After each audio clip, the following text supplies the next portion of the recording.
have to give everything to Andre, including my house, all of my properties, and GLC. Sa pag-uwi ni Caroline sa bahay nila ay sinabi niya sa aya niya na hindi siya nagsalita dahil hindi siya sigurado noon kung sino ang babaeng nakita niya noong gabing namatay ang mama niya, pero sa pag-amin niya sa presinto ay parang sigurado na si Charleston.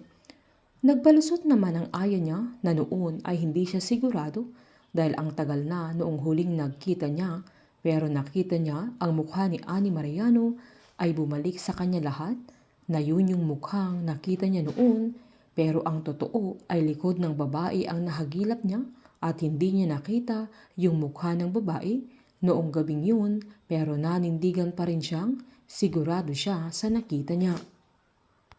Inabangan naman ni Bingo si Caroline sa harap ng bahay nila at nang dumating ang dalaga ay tumakbo agad si Bingo at nakiusap siyang mag-usap silang dalawa na sinubukan pang umiwas ni Caroline, pero hindi siya tinigilan ng binata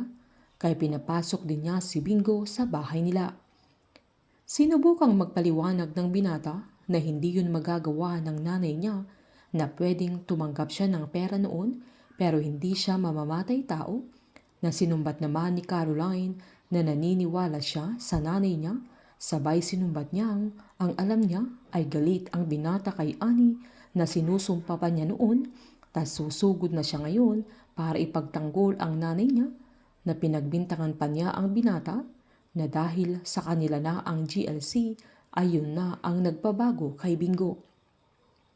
Umangal naman si Bingo, sabay pinagsabihan niya ang dalaga na ang sakit niyang magsalita, na sinumbat ni Caroline na lahat ng ebidensya ay tinuturo na ang nanay niya na siya na ang totoong pumatay sa mama niya. Kaya sinumbat naman ni Bingo na gaano kasigurado ang dalaga, sabay tinanong niya kung andoon ba siya noong pinatay mismo ng nanay niya ang mama niya, na hindi pa tapos ang investigasyon ay hinuhusgahan na niya si Annie, kaya binalik naman ni Caroline ang tanong ng binata. Sinumbat pa ng dalaga na hindi kilala ni Bingo ang nanay niya, na ganamang sinumbat ni Bingo na hindi rin niya kilala ang nanay niya. Nagsumbatan ang dalawa hanggang mahimasmasan din sila at pareho silang kumalma, na humingi sila ng tawad sa isa't isa, na naalala nila ang pangako nila na magtutulungan at hindi nila iiwan ang bawat isa. Sakto namang dumating si Bettina kaya hinila niya si Caroline papasok ng bahay nila at pinagtabuyan niya si Bingo, na pinagsalitaan pa niya ng masama ang kapatid niya dahil nanay ni Bingo ang mismong pumatay sa mama niya. Pero bakit si Bingo pa rin ang kinakampihan ni Caroline, pero palaban ang dalaga, na sinabi niyang mahal niya si Bingo kaya siya ang kakampihan niya, na wala namang kinalaman sa sitwasyon ng nanay niya.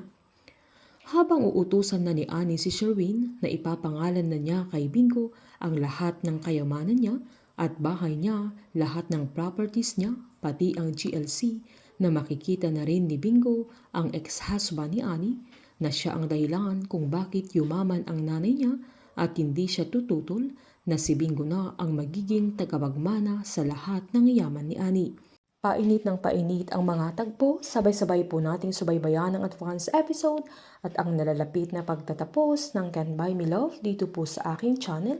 Patuloy lamang pong manood at mag-subscribe para ma-update po kayo sa mga susunod na episode. Marami pong salamat.